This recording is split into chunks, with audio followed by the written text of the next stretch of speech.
à toutes et à tous. Merci pour votre participation. Vous êtes nombreux, vous serez encore plus nombreux si on atteint le chiffre de ceux qui se sont inscrits, à savoir une centaine de personnes.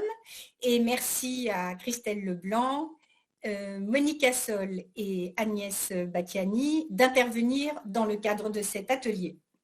Je suis Carole Frisé, je suis bénévole à l'Entraide scolaire amicale, une association qui propose un accompagnement bénévole individualisé à des enfants qui sont en difficulté scolaire. J'accompagne un enfant en banlieue parisienne et au niveau national, je suis en charge de la parentalité. C'est un thème important pour notre association car le bénévole intervient au domicile de l'enfant et est donc en relation avec la famille. Ce qui nous amène au sujet du jour, comment soutenir les familles dans leur rôle de parents. À l'occasion de ces assises du mentorat, nous pouvons partager le constat suivant. La France est le pays de l'OCDE où la réussite scolaire dépend le plus du milieu socio-économique d'où est issu l'élève. Le rôle que tiennent les familles est donc déterminant. C'est pourquoi nous avons souhaité, dans le cadre de cette table ronde, d'abord identifier les difficultés auxquelles sont confrontés les parents dans l'accompagnement à la scolarité de leurs enfants, puis examiner quelles sont les actions à mettre en œuvre pour soutenir les familles et les rendre actrices de la réussite de leurs enfants.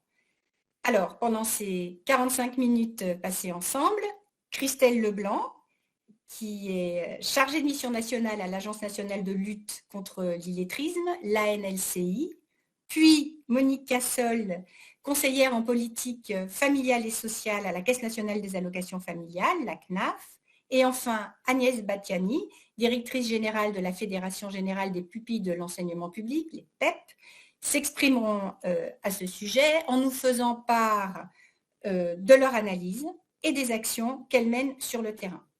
Mesdames, à nouveau, un grand merci pour votre présence. Et puis merci de partager avec nous vos expériences très précieuses. Alors, à l'issue de ces 3 interventions, 30 minutes seront dédiées à vos questions. Un chat animé par Nawel Canari de la FEV est à votre disposition pour accueillir vos réactions, vos idées, vos propositions, qui nous permettront aussi d'enrichir notre appel pour un droit au mentorat. Alors, d'un point de vue pratique, nous vous demandons de couper le micro si vous ne prenez pas la parole et de désactiver vos caméras si vous ne souhaitez pas être enregistré. Christelle Leblanc, je rappelle que vous êtes chargée de mission nationale à l'Agence de lutte contre l'illettrisme. Vous ouvrez cette table ronde. Pouvez-vous nous présenter d'abord votre état des lieux, les difficultés auxquelles doivent faire face les familles quand il s'agit d'aider leurs enfants dans leur parcours scolaire? C'est à vous. Merci Carole. Bonjour à toutes et tous. Alors oui, en effet, pour répondre à l'objectif de cette table ronde, qui est de comprendre les besoins des familles pour les soutenir dans l'accompagnement à la scolarité de leurs enfants, il est avant tout nécessaire de s'interroger sur la capacité des familles à avoir accès à une information transmise, à la capacité à la comprendre et surtout au fait de pouvoir y répondre. Alors, pourquoi nous disons ça? Parce que nous savons que pour de multiples raisons, certaines familles ne sont pas à l'aise avec l'institution scolaire et la maîtrise de la langue française, très largement, en est une majeure. Je me permettrai juste de rappeler, de par ma fonction et mon employeur, qu'il est important de savoir que quel que soit le profil linguistique des parents, qu'ils soient allophones parce que nouvellement arrivés en France ou en situation d'illettrisme, c'est-à-dire en ayant été scolarisés en France mais en ne maîtrisant pas les compétences de base que sont la lecture, l'écriture et le calcul, tout simplement leur relation est compliquée avec l'institution scolaire et ils ont des difficultés au quotidien pour communiquer avec elle. Alors, évidemment, c'est encore plus compliqué pour les personnes en situation d'illettrisme, car même s'ils ont connu un parcours chaotique dans leur scolarité, pour autant, on sait qu'ils veulent la réussite de leurs enfants. Néanmoins, ils sont empêchés, ils sont dans l'incapacité de les accompagner dans leur scolarité, du fait de leurs difficultés évidemment, mais en plus, au regard de tous les acteurs, ils vont tout faire pour cacher leurs difficultés, de peur d'être stigmatisés. Pardon. Donc ce sont des parents, on a l'habitude de dire qu'ils vont tout faire pour se rendre invisibles. Alors, le problème de cette invisibilité, c'est qu'elle va contribuer à une absence de relations partenariales, notamment avec l'école, et elle entraînera souvent des moments d'incompréhension, des malentendus, des a priori, tout au long de la scolarité et même dans tous les temps qui jalonnent le parcours scolaire, c'est-à-dire tout ce qui implique des moments d'échange entre les acteurs et les familles. Alors, des a priori, quand je dis des deux côtés, c'est du côté des parents qui vont souvent penser qu'ils ne sont pas légitimes, qu'ils n'ont pas leur place pour échanger avec l'école, mais des a priori aussi du côté de l'école qui peut avoir l'impression parfois d'être face à des parents démissionnaires alors que ce sont tout simplement des parents démunis. Alors comprendre les besoins des familles, c'est donc s'interroger sur toutes les causes qui peuvent être un frein à une bonne communication avec l'école. Et évidemment, comme je viens de le dire, la non-maîtrise de la langue française, les situations d'illettrisme en sont à l'évidence des majeures. Alors, c'est pour cela que nous avons mis en place, et ceci est fait à l'agence, mais très largement par de nombreux partenaires, nous avons mis en place des sessions d'information, de sensibilisation à destination de toute la communauté pédagogique, afin de lutter justement contre ces idées reçues, ces a priori dont je viens de vous parler, et surtout de lutter contre les représentations que peuvent avoir les personnes les unes envers les autres. Nous savons qu'en informant les professionnels, en informant les bénévoles sur les difficultés que rencontrent les personnes au quotidien, nous allons pouvoir réinterroger nos pratiques, nous allons pouvoir adapter nos postures et favoriser cette dimension du « aller vers » comme nous le disons aujourd'hui très souvent. Alors, pourquoi s'interroger sur nos pratiques et nos postures? C'est parce qu'on peut souvent penser que lorsqu'il y a un manque de communication, cela peut être dû à une problématique d'équipement ou tout simplement de maîtrise de l'outil numérique, mais pas seulement. La précarité, les difficultés sociales sont sans aucun doute des causes essentielles dans le non-accès à l'information, mais adapter sa communication au quotidien est primordial. Et c'est pour ça que nos sessions de sensibilisation et d'information avec tous les professionnels ont vraiment vocation à accompagner, à privilégier le conseil plutôt que des injonctions. C'est pour ça d'ailleurs que nous incitons vraiment les acteurs, notamment dans la communication auprès des familles, à démultiplier tous les canaux de communication pour s'assurer que l'information arrive bien à destination. Alors, je vais vous reparler un peu d'un petit exemple, encore une fois, lié à des situations d'illettrisme, mais quand je vous parle d'injonction, quand je vous donne l'exemple d'une rentrée scolaire en CP, où la maîtresse explique aux parents qui sont venus écouter le programme de l'année qu'il est bien de lui lire un livre tous les soirs pour l'accompagner dans sa démarche d'apprentissage.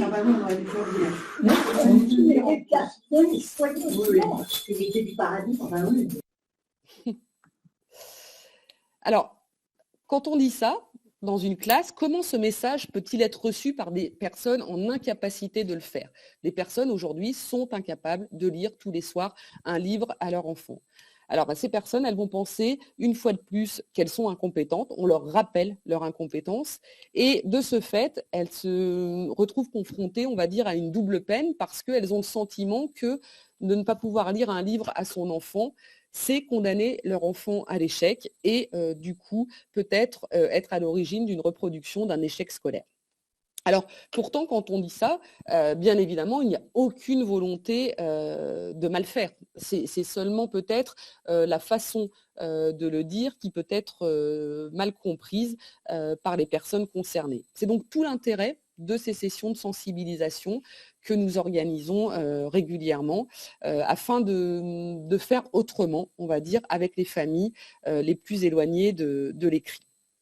Et alors donc, je vous parlais d'injonction. Si je peux me permettre, sans aucune injonction, je vais vous citer Catherine Dumoulin, qui est enseignante-chercheur au Québec en sciences de l'éducation, et qui parle du rôle de l'enseignant en disant « C'est lui qui a la tâche principale de créer, d'amorcer la communication avec le parent. Il doit trouver la pédagogie pour entretenir une relation saine, non conflictuelle avec le parent, afin d'initier une dynamique pour faire de celui-ci un partenaire dans la réussite de son enfant. » Alors cette remarque, évidemment, elle ne signifie pas qu'on est dans une démarche unilatérale de la part de l'école, mais au contraire, elle représente une véritable amorce dans la construction d'une relation partenariale réussie avec les parents. Alors, pour continuer, on parle de l'éducation nationale qui doit évidemment favoriser l'apprentissage de la maîtrise de la langue, contribuer à la prévention du décrochage scolaire tout au long du parcours des enfants et des jeunes. Mais il est important de rappeler que nous devons mobiliser tous les acteurs qui interviennent auprès des familles. Et quand je dis tous les acteurs, ce sont tous les acteurs qui sont à côté de l'école, après l'école, toute la communauté du monde périscolaire, extrascolaire, qui, à un moment ou à un autre, vont intervenir auprès des familles. Et pourquoi? Parce que ce sont de formidables relais. Souvent, la relation est beaucoup plus aisée dans l'approche des parents qui, eux, sont en difficulté. Ils n'osent pas aller vers l'école. Et souvent, on sait qu'un lien existe entre ces acteurs-là et l'école. Et ça peut parfois faciliter, en effet, la relation avec l'école par la suite. Et c'est dans ce cadre qu'existe une démarche que nous expérimentons, enfin nous ne l'expérimentons pas, pardon, nous l'essaimons maintenant depuis un peu plus d'une dizaine d'années. Et ces actions visent à remobiliser des parents en difficulté pour un impact positif sur la scolarité de leurs enfants. Donc il faut avoir en tête que ne pas savoir lire, écrire ou compter influe sur le rôle parental. Certains parents s'interdisent de passer du temps avec leur enfant autour d'un livre, comme je le disais tout à l'heure, les emmener à la bibliothèque, ne serait-ce que pour eux, qu'ils puissent ramener un livre, les emmener à une sortie culturelle, car cela, tout simplement, les met face à leur incapacité de répondre à d'éventuelles questions d'accompagnement ou tout simplement de découverte que pourraient leur poser leurs enfants. Donc la démarche des actions éducatives familiales que nous portons utilise bien le levier du soutien à la parentalité comme un outil opérant au service de la maîtrise de la langue. C'est parce que nous considérons que des parents apprendront, des parents sauront qu'ils pourront se réinvestir dans leur fonction parentale, et cela au service de l'épanouissement scolaire de leurs enfants, mais bien au-delà, évidemment. Alors, je terminerai en faisant le lien avec l'intervention suivante proposée par Monique Cassol. Et je rappellerai que la démarche dont je viens de vous parler à destination des familles n'est pas un dispositif supplémentaire où il faudrait aller chercher des financements, mais c'est une démarche qui repose bien sur des actions financées en grande partie par les CAF dans le cadre du soutien à la parentalité ou de l'accompagnement à la scolarité. Et cette démarche, surtout, elle s'appuie sur l'existant. Tout ce qui est porté aujourd'hui, dans tout ce qui est porté aujourd'hui, nous devons nous assurer que ces actions bénéficient à tous les parents, et quand je dis tous les parents, je mets bien tout en majuscule, et notamment ceux qui en ont le plus besoin. Alors, je dirais que tout ce que je viens de vous dire avec cette non-maîtrise de la langue, cet axe bien focalisé sur la maîtrise de la lecture, de l'écriture et du calcul, concerne 2,5 millions de personnes en situation d'illettrisme, mais il faut savoir que ces personnes en situation d'illettrisme ont un quotidien qui présente de fortes similitudes avec l'ensemble d'autres parents qui sont en difficulté avec les compétences de base, ou alors ne serait-ce juste parce qu'ils ne maîtrisent pas le français qui n'est pas leur langue première. Voilà, et je reviendrai donc plus tard pour vous illustrer très concrètement ce que peuvent être ces actions éducatives familiales pour remobiliser des familles, mais je conclurai en vous disant que toutes ces actions qui sont proposées, et nous savons qu'elles fonctionnent auprès d'un public identifié en situation d'illettrisme, nous savons qu'elles peuvent être proposées à l'ensemble de tous les parents. Je vous remercie. Merci Christelle, merci pour ce tableau très éclairant. Voilà, il me semble que nous comprenons bien, grâce à votre intervention, que l'enjeu que constitue la prise de conscience par les différents acteurs en contact avec les familles, du soutien qu'ils doivent leur apporter, pour les informer, favoriser leur mobilisation, leur donner confiance, pour qu'ils aient toute leur place tout au long de la scolarité de leurs enfants. Alors, pour y parvenir, les politiques sociales en faveur des familles menées par la CNAF occupent une place centrale. Monique Cassel, quels sont les besoins et les attentes des familles dans l'exercice de la parentalité? Et puis, dans un deuxième temps, pourrez-vous nous présenter les actions et les moyens mis en œuvre dans le cadre de ces politiques pour soutenir les parents? Oui, bonjour à tous. Voilà, moi je vous propose effectivement de faire ma présentation autour un peu de 3 points. C'est de vous relater un petit peu une étude qui a été conduite par le département de la recherche au niveau de la CNAF, qui peut-être passer sur la slide suivante, qui relate les attentes aujourd'hui des parents par rapport à leurs besoins en tant que parents. Et puis, un deuxième temps d'intervention où effectivement, je vous présenterai comment cet accompagnement des parents est inscrit dans la convention d'objectifs et de gestion que nous avons signée avec l'État. Voilà. Et puis, un troisième temps d'intervention pour vous présenter aussi tous les dispositifs qui viennent, qui sont adossés à cette politique de soutien à la parentalité. Voilà. Alors, effectivement, aujourd'hui, 2 parents sur 5 estiment que l'exercice de leur rôle de parent est difficile. Et dans ce cadre, la politique de soutien à la parentalité, notamment, vise à répondre à ces différentes préoccupations qui sont relatives d'une part à l'arrivée de l'enfant, puis l'éducation et puis la santé de l'enfant. Cette enquête qui a été conduite par le département de la recherche montre aussi que les parents, dans le 3/4 des cas, il y a 5000 parents qui ont été interrogés, déclarent souhaiter pouvoir passer plus de temps et cette déclaration montre bien qu'on n'est absolument pas face à des parents démissionnaires et qu'on est bien là avec des parents qui souhaitent complètement jouer leur rôle et que actuellement ils ont besoin d'appui pour pouvoir par rapport à leur vie professionnelle, par rapport à tous les autres contextes parfois un peu compliqués de la vie des familles, pouvoir être présents aux côtés de leur enfant.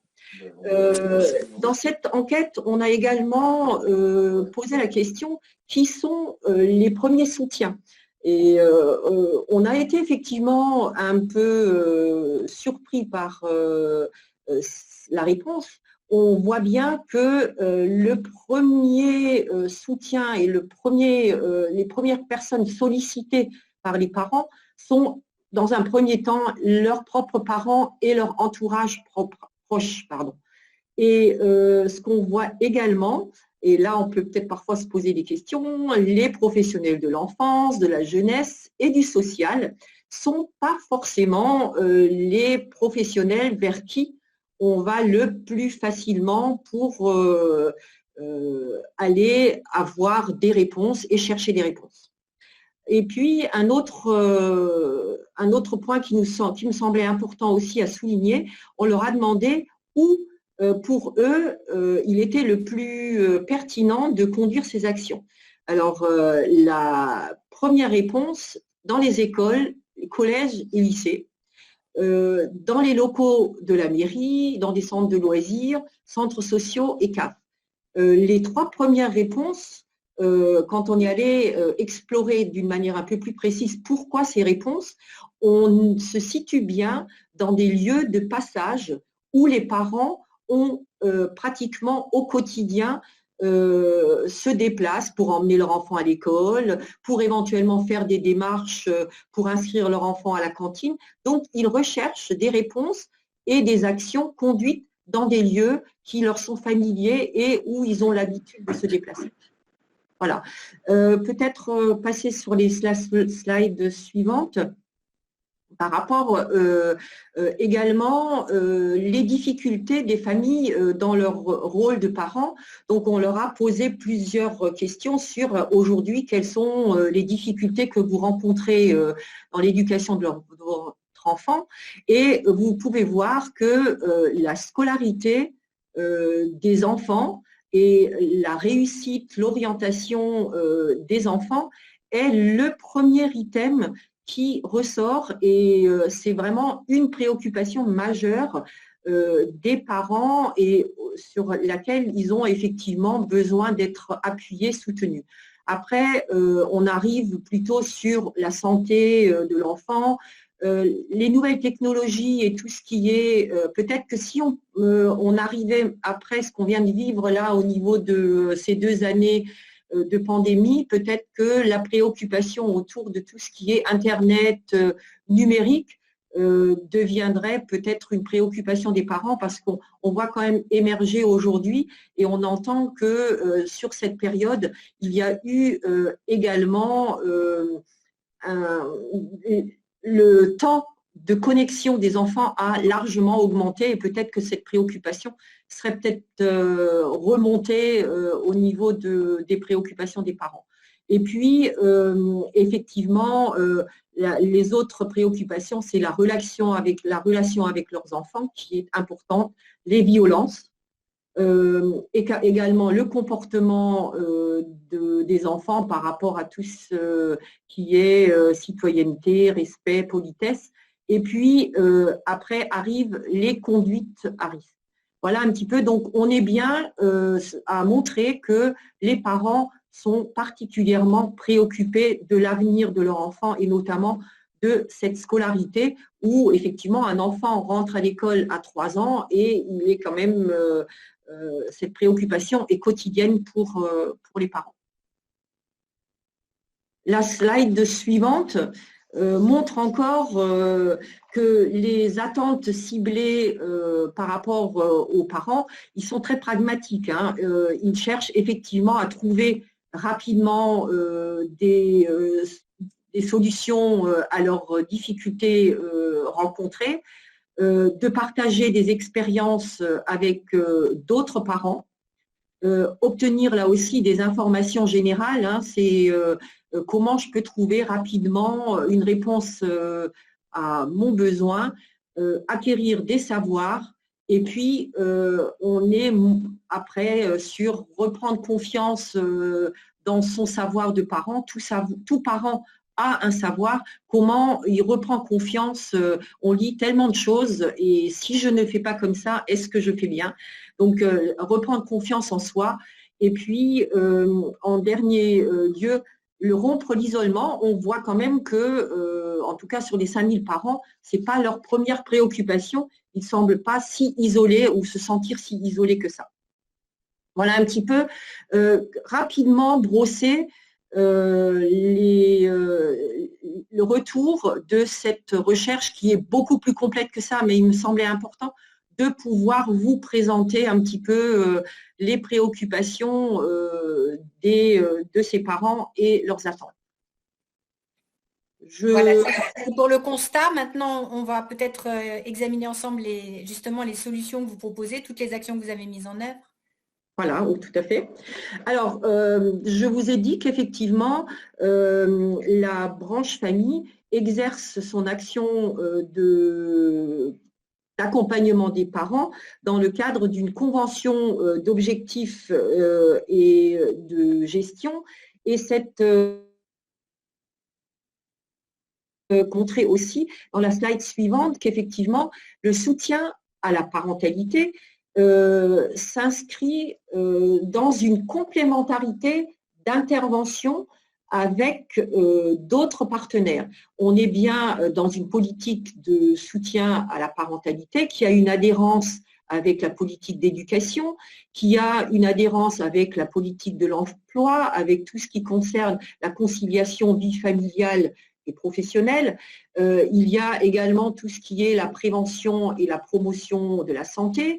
Il y a la politique de la justice dans tout ce qui concerne les actions d'accompagnement dans le cadre de la séparation, de la coparentalité, et puis aussi de la politique de l'enfance et de la famille avec tous les dispositifs et accompagnement dans le cadre des accueils du jeune enfant et des accueils de loisirs sans hébergement. Donc on est dans une politique qui est transverse et qui a des adhérences effectivement avec d'autres politiques partenariales. Ce qui est important également à rappeler, que cette politique s'inscrit dans une politique d'investissement social. On peut passer à la slide suivante. Et quelques principes sont importants quand même à rappeler dans cette politique de soutien à la parentalité qui sont des bases pour nous pour accompagner un financement sur tous nos dispositifs.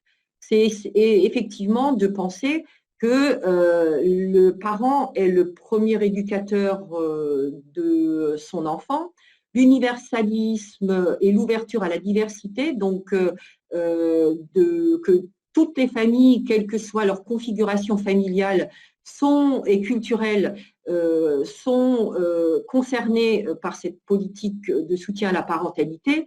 L'égalité dans l'exercice, effectivement dans la coparentalité. Je pense que dans le cadre de la dernière convention d'objectifs et de gestion, il y a eu un grand pas sur cette notion de coparentalité et du rôle du père et de la mère dans cette relation à l'enfant.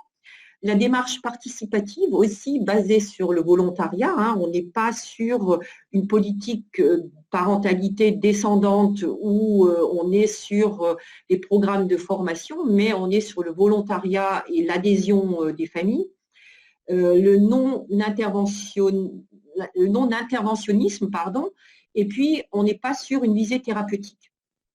Et puis des intervenants qui sont formés à l'accueil et l'intervention auprès des familles.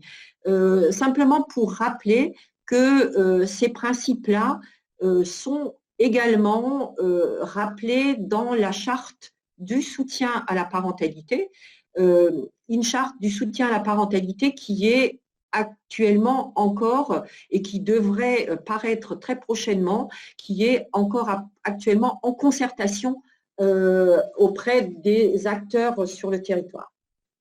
Alors, notre convention d'objectifs et de gestion, 3 objectifs majeurs sont poursuivis dans cette convention d'objectifs et de gestion et elle suit un petit peu une trajectoire de la vie d'un enfant et de l'histoire d'un parent. C'est-à-dire, c'est accompagner les parents lors de l'arrivée de l'enfant, soutenir les parents dans l'éducation de leur enfant, notamment les adolescents, et puis en cas de rupture familiale. On essaye effectivement d'être présent sur ces moments charnières de la vie d'un enfant et de pouvoir décliner un peu cette politique de soutien à la parentalité par des parcours qui sont un petit peu adossés à ces 3 moments qu'on a identifiés, en tout cas pour nous, pouvant être parfois des moments un peu fragilisants dans la vie d'une famille. Donc, je vais peut-être reprendre chacune de ces grands pôles. Voilà, donc au moment de l'arrivée d'un enfant, quels sont aujourd'hui les axes proposés au niveau de la branche famille? C'est effectivement tout ce qui concerne l'information, effectivement aussi bien sur notre site caf.fr où les parents peuvent trouver toutes les informations nécessaires déjà par rapport à ce qui relève de leur droit aux prestations familiales, qui est quand même un important soutien financier aux familles par rapport à l'éducation de leur enfant.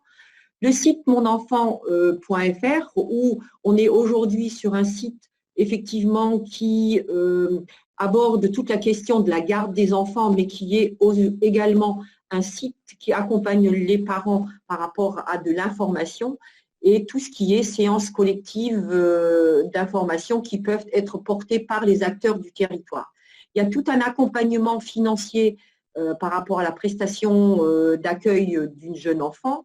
Il y a la notion de conciliation vie familiale et vie professionnelle, donc on est bien présent avec un soutien financier et je reprendrai un petit peu quels sont ces axes de financement par la suite par rapport aux crèches, tous les dispositifs de répit parental qui est également une notion qui est émergente dans le cadre de cette convention d'objectifs et de gestion et qui va devenir, dans la prochaine convention de gestion 2023, un axe central également en termes de proposition de réponse aux parents.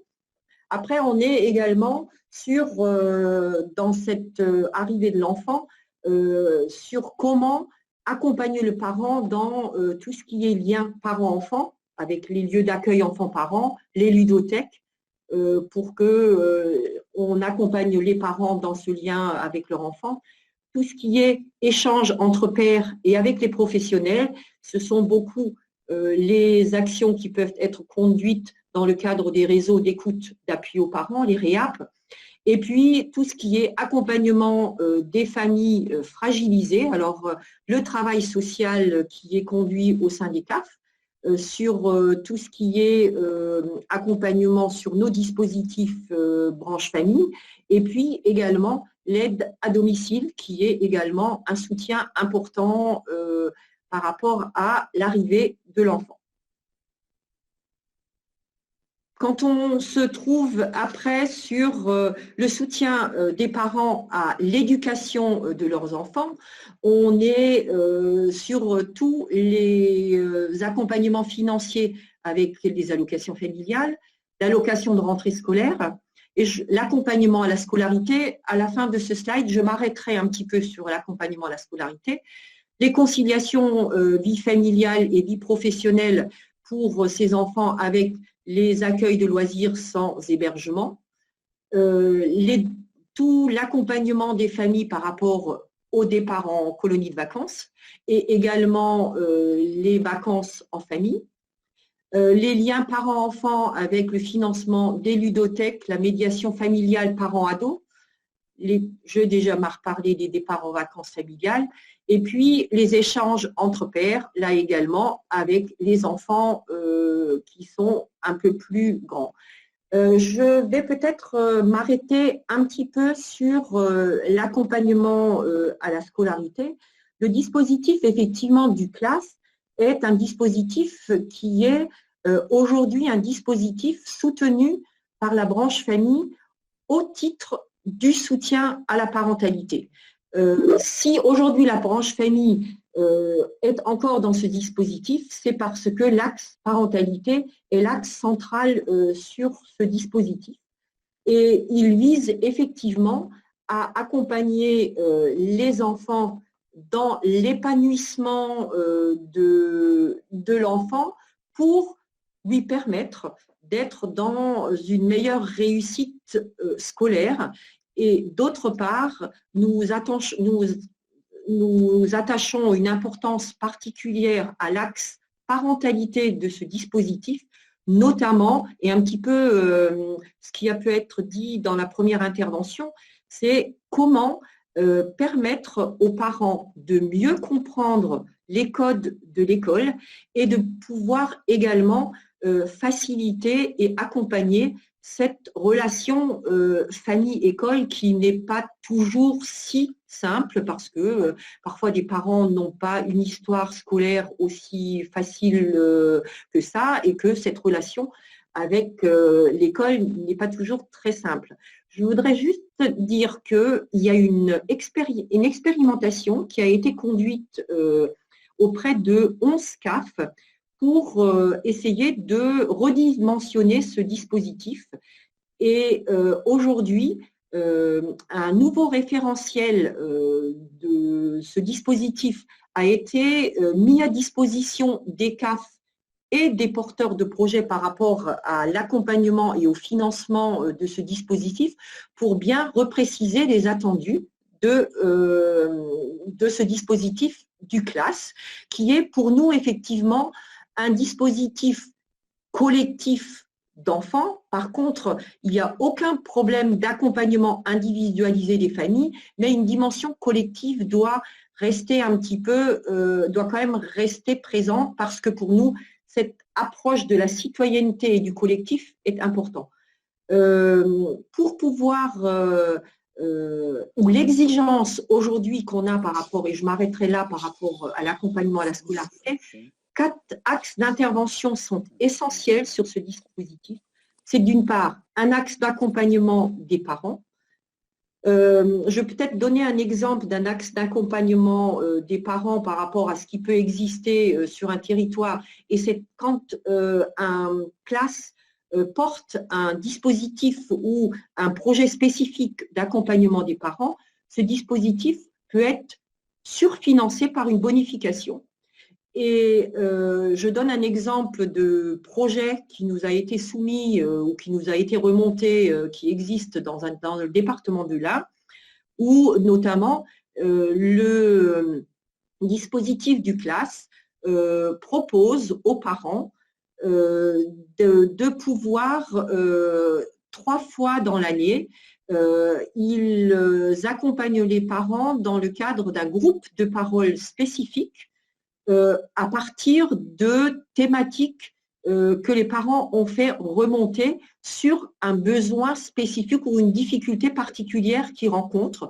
Et dans le cadre de ces temps particuliers de groupe de parole, ils associent souvent un expert ou un intervenant extérieur pour venir travailler avec les parents par rapport à ça.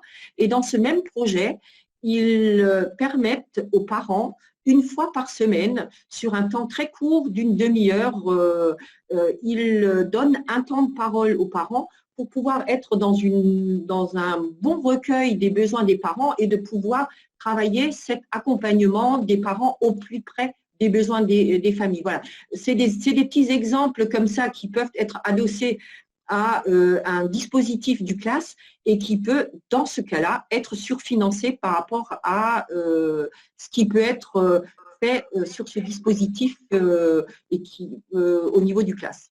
Voilà. Je vais peut-être, parce que je ne sais plus trop par rapport à mon temps d'intervention, peut-être arriver sur le troisième. Vous avez déjà été un petit peu au-delà du temps, il vous reste peu de temps, mais c'est tellement intéressant que… Voilà, donc je vais peut-être pas. Donc on a l'axe de séparation rupture familiale où là aussi on est dans un accompagnement des parents. Je vais peut-être pas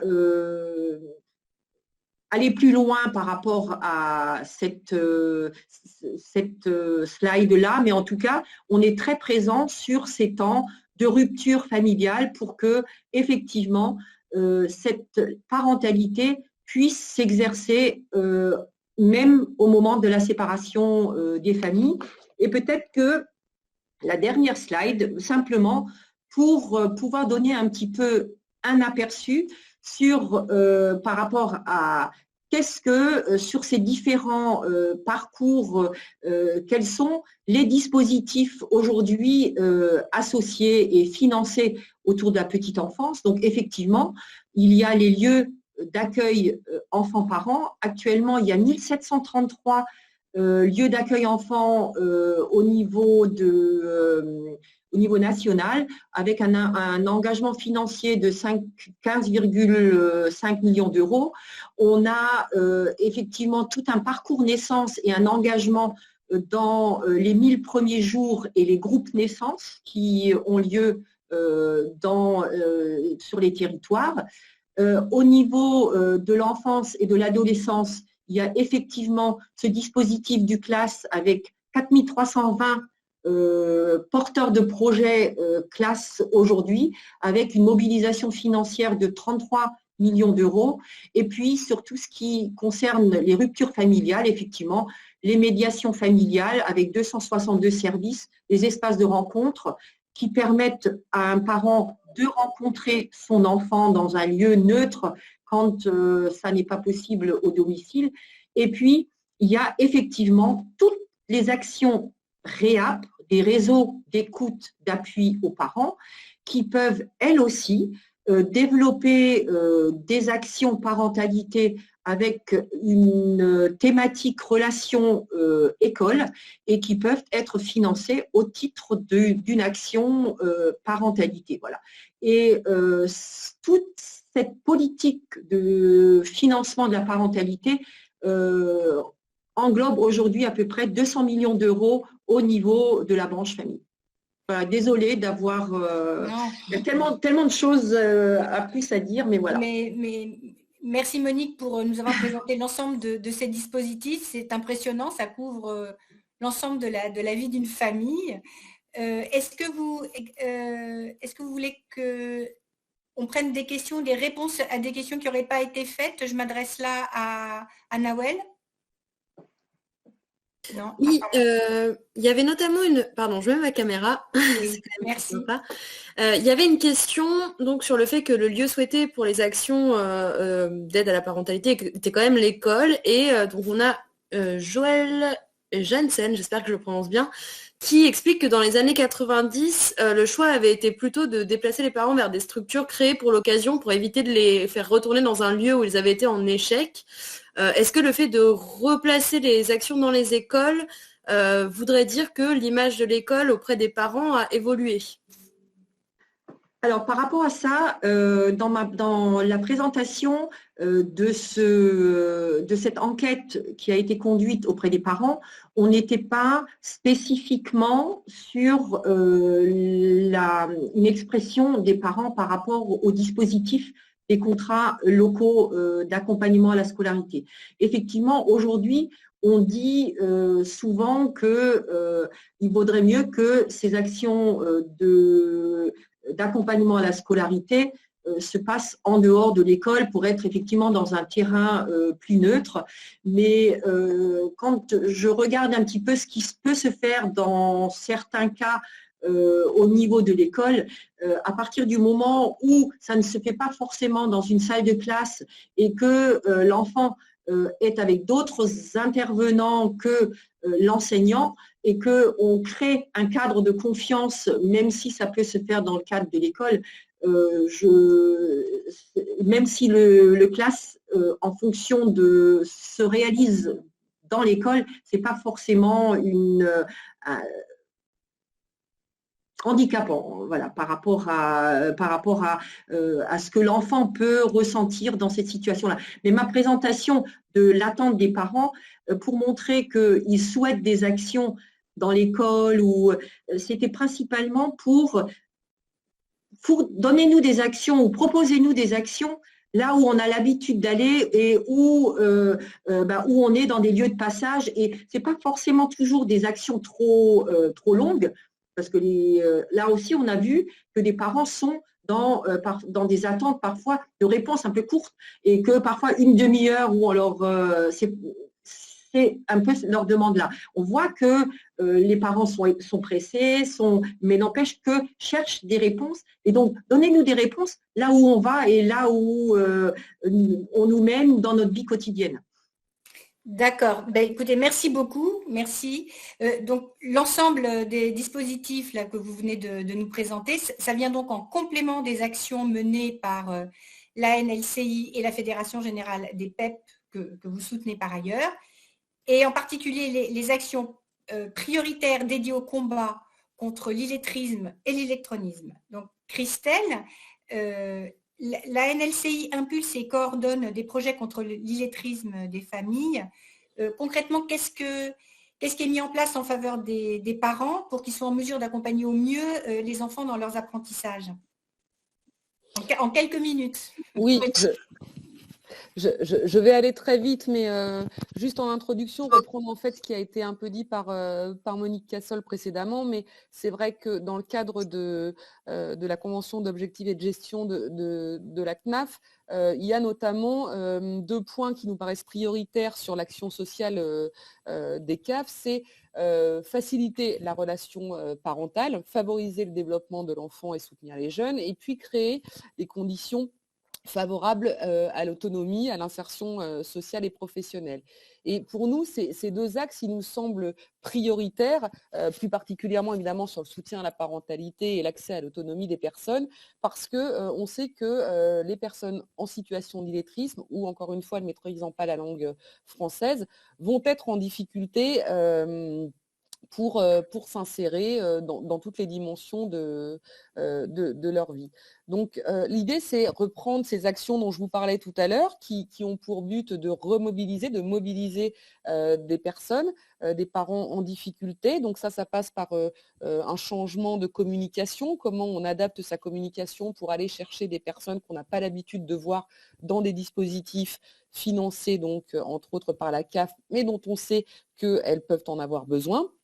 Donc, c'est proposer toutes ces actions de façon très, très concrète parce qu'on sait que derrière, parce que nous aurons adapté notre communication, nous aurons adapté nos postures, nous mettrons les parents en confiance, nous les inciterons à participer à des actions. Et puis, c'est souvent à partir de ces moments-là que les parents formulent des attentes sur leurs difficultés, notamment dans l'accompagnement à la scolarité, puisqu'on l'a vu, c'est, selon l'étude de la CNAF, une des premières priorités pour ces parents-là. Donc, concrètement, ce sont des actions, comme je vous le disais, qui doivent reposer sur l'existant la plupart du temps. Donc, il ne s'agit pas d'aller créer des choses qui n'existent pas, mais bien les adapter en s'interrogeant sur le fait qu'elles bénéficient au plus grand nombre.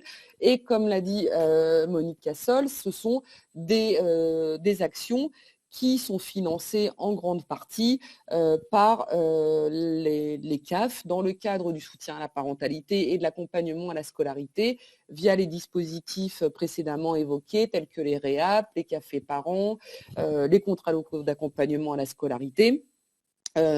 Mais c'est aussi s'appuyer sur les universités populaires des parents qui incitent les parents à réfléchir entre eux à des modalités d'accompagnement pour mieux exercer leur fonction parentale. Et puis évidemment, je n'oublierai pas le levier que sont aujourd'hui les cités éducatives où il s'agit de proposer des actions dans les quartiers prioritaires pour aller chercher des parents qui sont très souvent, encore une fois, invisibles. Alors, j'irai très vite pour laisser la parole à Agnès Batiani, mais je terminerai en disant qu'il ne faut pas du tout négliger tout ce qui relève des actions culturelles. Et là-dessus, j'invite tous les acteurs qui souhaitent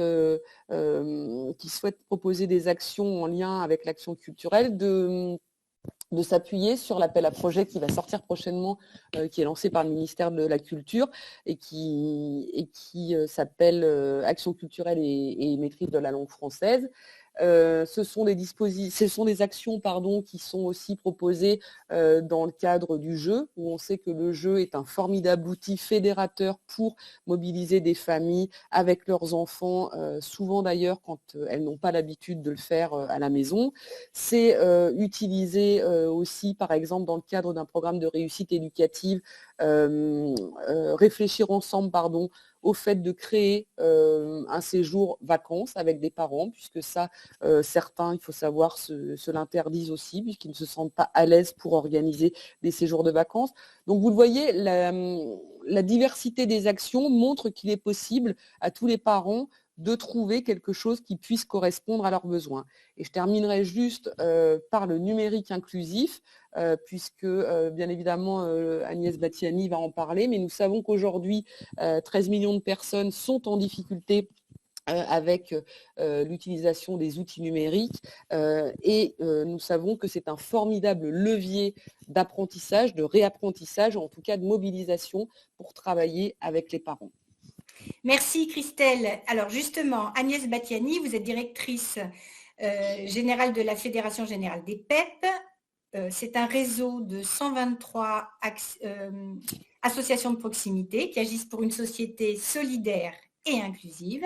Alors, en tant que mouvement de transformation sociale, vous avez promu justement ces dernières années la notion de société inclusive, garante de l'accès pour tous au droit à l'éducation, aux soins, à la culture, à la vie sociale et à l'emploi. Alors, parmi toutes les actions que vous menez, vous travaillez sur le numérique inclusif et vous agissez contre l'illectronisme. S'il vous plaît, à partir de quel constat avez-vous élaboré vos actions de terrain et pouvez-vous nous les décrire?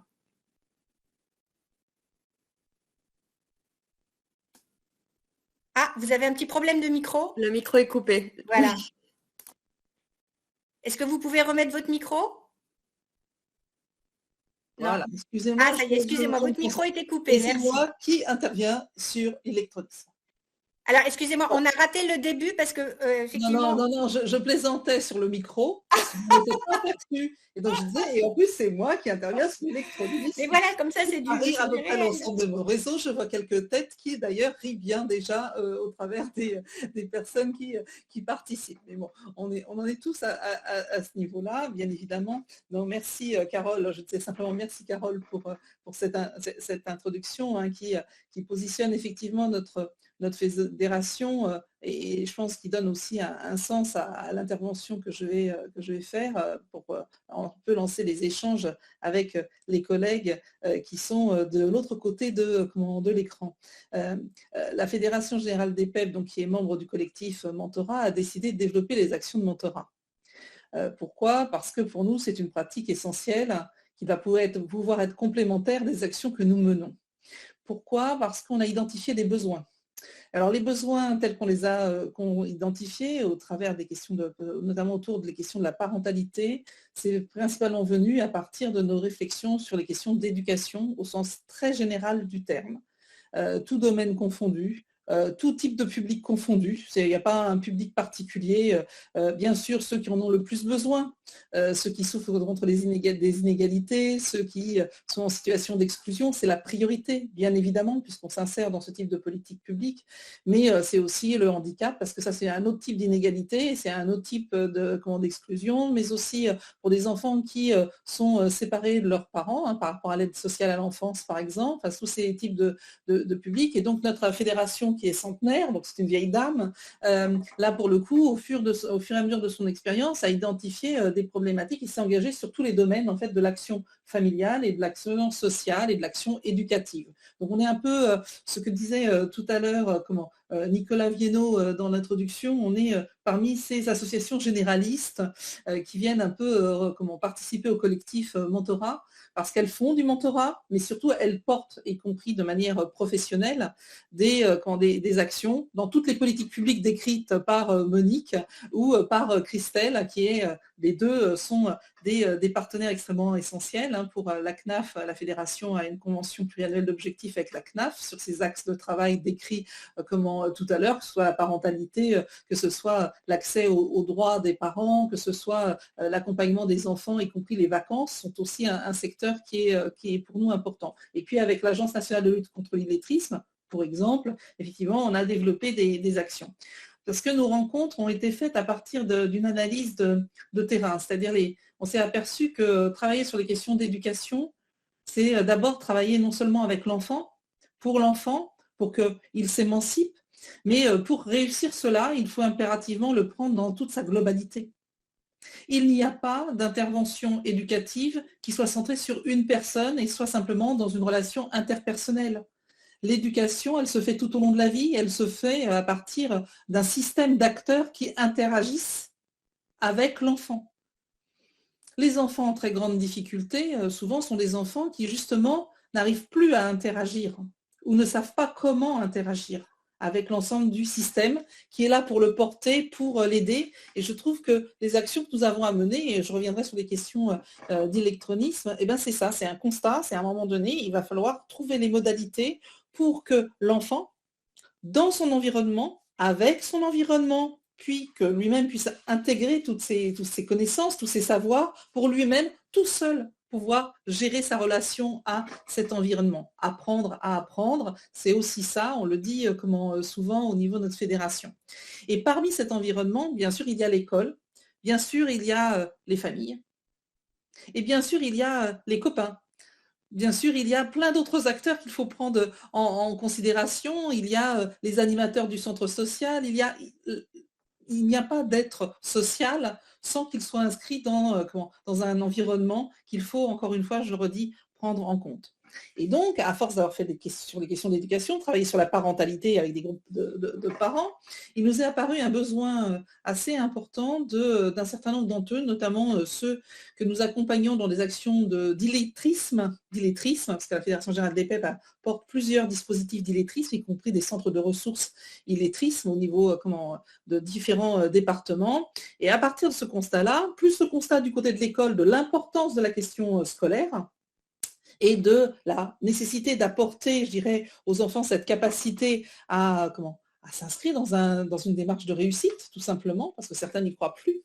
On s'est dit, il faut qu'on traite les problèmes les uns après les autres aussi, et tous ensemble. Alors c'est un peu compliqué ce que je viens de dire, mais en même temps c'est très concret. Pour exemple, sur les questions de parentalité, on s'est aperçu qu'un certain nombre des parents que nous accompagnons, parce qu'on accompagne aussi bien le jeune que ses parents, il nous fallait impérativement leur proposer une aide, un accompagnement pour les questions de numérique.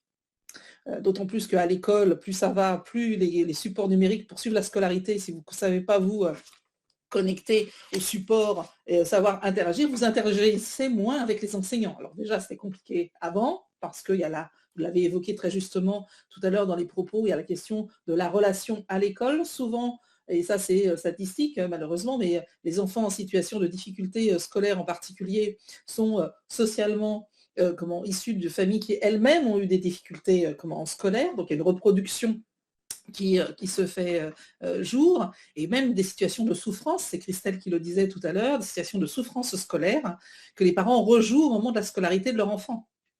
Donc c'est un sujet extrêmement sensible. Vous ajoutez à ça que ces personnes qui pouvaient être en situation de souffrance scolaire, parfois sont soit en situation d'illettrisme, et après on rejoue l'action avec le numérique. Donc nous avons mis en place, à partir de nos actions de lutte contre l'illettrisme, en partenariat avec l'Agence nationale de lutte contre l'illettrisme, des actions sur l'électronisme.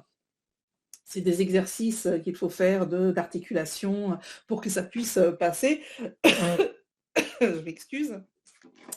Donc, sur ces bases-là, on a identifié effectivement des actions. Alors, comment les mène-t-on ?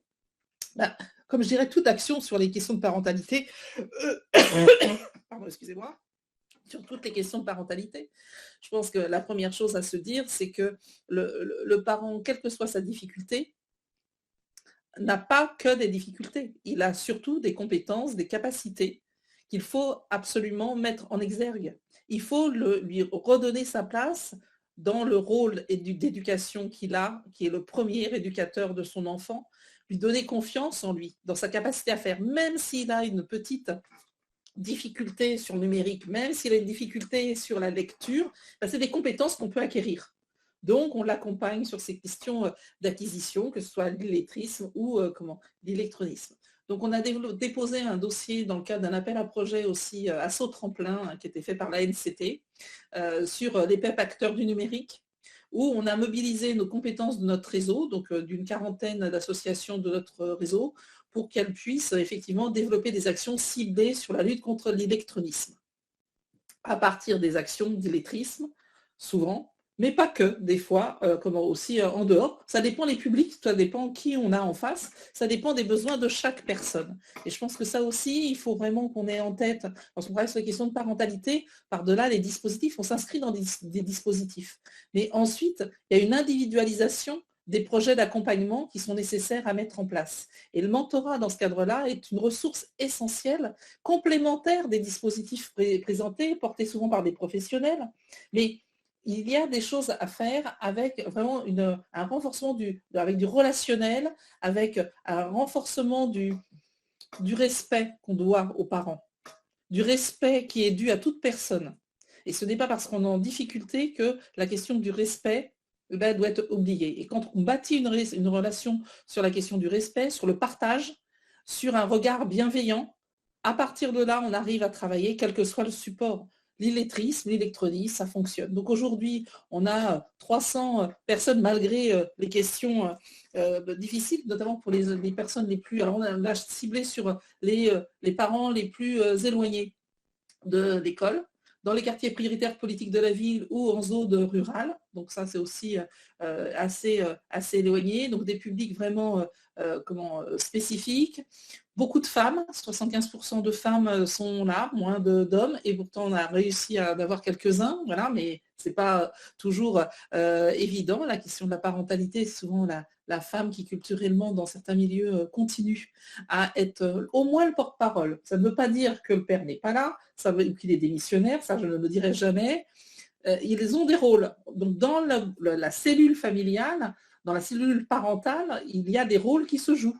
Et donc, on intervient avec un, avec deux si on peut, si c'est assez magnifique quand on arrive à faire ça. Et donc, sur l'électronisme, on a travaillé sur ça pour acquérir les compétences de base de d'utilisation du numérique pour ces familles. Et très rapidement, alors que souvent elles ont été identifiées dans nos dispositifs sur la base soit du volontariat parce qu'elles avaient identifié une difficulté, soit parce que l'école nous a dit ces parents ont des difficultés avec le numérique, soit un centre social, soit une mairie, soit nos propres réseaux de connaissances au travers des enfants que nous accompagnons. On s'est aperçu que les parents avaient besoin d'une aide. Donc on leur a proposé cela. On a réussi à monter en quelques années un dispositif qui aujourd'hui est en phase d'essaimage dans l'ensemble de notre réseau pour pouvoir effectivement accompagner de manière complémentaire, de manière ciblée, de manière temporaire. Là aussi, il faut dire que l'accompagnement, ce n'est pas à vie. Hein. Donc, il faut s'en sortir le plus vite possible, si vous voulez, ma position.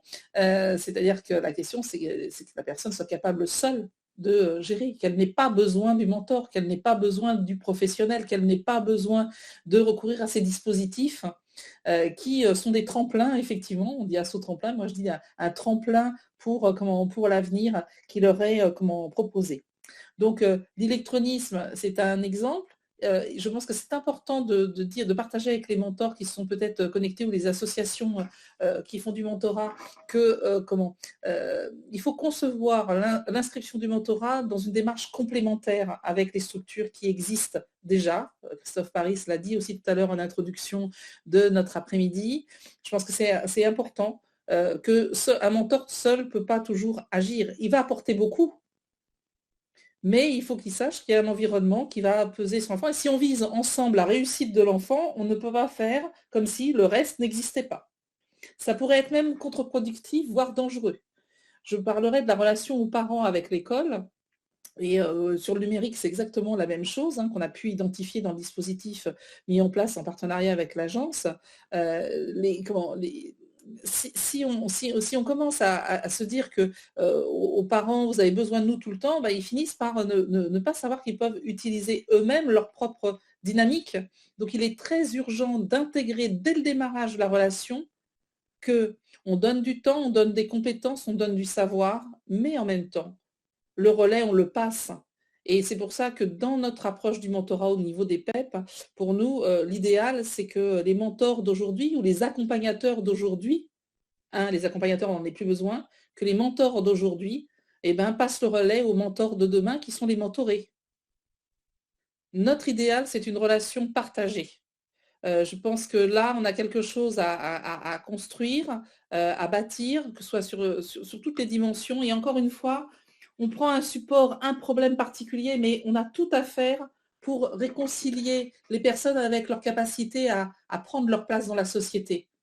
Donc, quand on PEP, on dit on veut une société inclusive, c'est tout simplement ça. Simplement que nous, on se mobilise en tant que professionnels, en tant qu'association, en tant que mentor, au niveau le plus individuel, pour transformer cette société, pour qu'elle permette à ceux qui aujourd'hui n'accrochent pas, ne peuvent pas accrocher, parce que leur parcours a été un parcours de rupture, de difficulté, de prendre toute leur place. Et toute leur place, c'est la prise de parole publique. C'est eux-mêmes être acteurs pour eux-mêmes, mais acteurs pour les autres. Et là, je crois que c'est ça un petit peu la visée qualité qu'on doit se donner au mentorat aussi et à nos actions de manière générale, mais au mentorat aussi pour qu'on puisse avancer ensemble. Voilà, donc toutes les actions sont intéressantes. Celle d'électronique, c'est particulièrement intéressante parce que c'est un vrai sujet de société aujourd'hui. Et moi, j'appelle les mentors à être vigilants sur tous les besoins de l'enfant, qui passent par les besoins de leur famille, et puis parfois les besoins exprimés, ou en tout cas les attentes comment exprimer, ne sont pas toujours les besoins. Donc il faut parler avec les professionnels autour, il faut parler avec l'environnement, il faut parler avec les parents pour pouvoir avancer. Voilà. Je vous entends pas. Merci beaucoup. Merci. Vous n'avez pas ouvert le micro. Voilà. Merci beaucoup Agnès. C'était une approche globale et très complète et qui nous mobilise tous. Voilà, tous pour une cause commune, l'autonomie des parents, la réussite des enfants. Merci à vous trois pour vos contributions vraiment riches d'enseignements. Je crois qu'on s'est tous saisis de cet enjeu, de l'importance des actions à mener pour soutenir les parents, les rendre acteurs de la réussite de leurs enfants. Je me tourne vers Nawel pour des questions, un temps de questions dédié aux participants, sachant qu'il nous reste 10 minutes. Donc, il faut être concis. Alors, du coup, pour l'instant, je n'ai pas encore de questions dans le chat. Moi, j'ai vu des questions passer concernant des bénévoles accompagnants qui apparemment avaient des questions pratiques. Oui, en fait, c'était sur comment le mentor pouvait aider la famille du mentoré. Après, pour être tout à fait honnête, je pense que c'est le rôle du professionnel de l'association qui accompagne d'accompagner la famille. Moi, je pense que non, mais là, je pense qu'on peut vraiment avoir la réponse des intervenantes qui ont après, vraiment oui, abordé le sujet. Donc, voilà, c'est une question concrète. Alors, moi, j'ai une question à laquelle je suis souvent confrontée à l'entraide scolaire amicale, c'est comment on fait pour aider les familles quand on voit qu'effectivement, elles constituent un levier très important pour améliorer le parcours scolaire de l'enfant, mais quels mots utiliser, éviter les injonctions, vous avez dit, voilà, comment le mentoré lui-même, seul à seul avec la famille, si je puis dire, peut agir. Alors, je ne sais pas qui veut répondre. C'est open. Je ne sais pas s'il y a une réponse. Non, autant de familles que de situations. Moi, je dirais qu'il faut entamer le dialogue respectueux. Il faut être à l'écoute des problématiques, y compris lorsqu'on n'est pas d'accord. Ne pas être d'accord ne veut pas dire qu'il y en a un qui doit dominer l'autre. C'est juste on échange, on partage. Et ça, c'est quelque chose dans la posture et qui me semble tout à fait central dans le positionnement que ce soit des mentors ou des accompagnateurs. Les professionnels ont la même problématique, même si eux, ils apportent autre chose autrement. C'est des rôles différents, c'est savoir préciser son propre rôle aussi. Et dire aux parents, c'est vous qui êtes le principal éducateur. Moi, je ne fais que passer. Je ne sais pas. Ne pas savoir, c'est une très grande force pour faire avancer les choses. Christelle, vous avez sûrement un avis ? Non, je compléterai juste ce que vient de dire Agnès par les propos du sociologue Claude Martin qui dit qu'il faut prendre au sérieux les parents. Je pense que c'est en s'approchant de cette façon, et comme le disait Agnès, avec cette idée de respect, et encore une fois de prendre un mentoré dans sa globalité, et de le prendre donc avec la famille et puis tout ce qu'il y a à côté. Monique ? Moi, il me semble, moi je partage tout à fait ce qu'il vient de dire, d'être dit là, moi il me semble, c'est que dans toute intervention ou de relation et d'accompagnement d'une famille, il y a à un moment donné aussi une relation de confiance à installer, et je pense que cette relation de confiance, elle passe sur le respect de qui est l'autre, sur baser son intervention sur tout à l'heure, effectivement, le parent, il a des compétences, et de ne pas être dans faire ce que moi je pense qui est bien de faire. Et c'est effectivement de pouvoir, dans cette relation de confiance qui est construite, pouvoir accompagner les parents dans ses choix et de respecter ses choix. Et si je peux... Oui, Agnès, vous je vous en prie. Jamais être donneur de leçons, c'est la règle de base. Voilà, c'est pour ça que je dis, ne pas savoir, c'est mieux que de croire savoir. Et donc, il y a un gros travail chez les mentors, je trouve, ou chez les accompagnateurs, mais chez les mentors en particulier, parce que là, ils donnent du temps d'eux-mêmes, etc. Donc, un temps personnel de réflexion sur leur posture, sur leur manière d'être. Et ça, je crois que nous, structures qui accompagnons, qui mobilisons des mentors, qui accompagnons des mentors selon les situations, on a un très gros travail à faire. On parlait de qualité, et la qualité va passer par cette capacité à accompagner nos mentors, les aider à se positionner. C'est des questions de posture et c'est très difficile, les questions de posture. Il faut des groupes de parole, il faut des temps d'échange, il faut des apports aussi éclairants pour que les gens conduisent leur propre réflexion. Et donc, derrière le mot formation, moi, je mets ça. Oui, en fait. oui. Et donc, sur l'électroniste, c'est ce qu'on fait avec les parents. D'ailleurs, on n'est pas du tout sur, voilà, c'est simple, hein, vous avez qu'à faire ça, ça, ça et ça. Vous voyez la formation numérique que je peux avoir parfois, pour ma part. Voilà, là, on n'est pas sur ça. On explore l'outil, on voit à quoi il sert, on va regarder si on peut l'utiliser. Et puis surtout, l'aider à transmettre à quelqu'un d'autre, c'est finaliser l'apprentissage. Donc, je crois que c'est ça qu'il faut qu'on essaye de passer dans les formations sur le mentorat pour les mentors, quel que soit le sujet sur lequel ils accompagnent le jeune. Que ce soit de l'insertion professionnelle, de l'orientation, de l'aide aux devoirs, on a de tout. Le domaine est très large. Voilà, donc c'est pareil avec les parents. C'est pas plus compliqué. Donc, on peut parler de co-construction avec les familles, mentorer famille ou au-delà des mentorés, toutes les actions telles qu'elles sont déployées par la CNAF aussi. Et je pense que ce foisonnement d'idées, d'initiatives et d'actions, c'est très réconfortant. Je le ressens comme ça, c'est très encourageant. Et je crois que rendre autonome et faire en sorte qu'un jour, nous ne soyons plus utiles, c'est peut-être la conclusion paradoxale de cet atelier. Nawel, est-ce qu'il y a des choses que tu souhaitais dire? Des questions il y a une question sur est-ce que les intervenantes auraient des ressources pour les mentors qui souhaiteraient se former dans la relation aux parents et l'éventuel soutien à la parentalité de la part du mentor?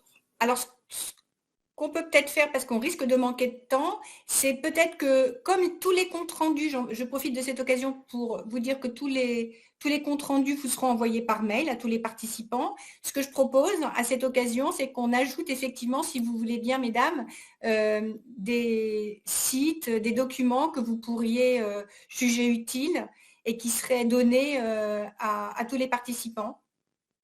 Vous êtes d'accord? Merci, c'est un bon point. Merci encore, merci à tous les participants. Merci à vous, Monique, Christelle et Agnès. J'ai été ravie de ce moment partagé avec vous, même si c'était à distance. C'était très riche je crois, pour chacun d'entre nous. Je vous rappelle que la plénière reprend à 18h.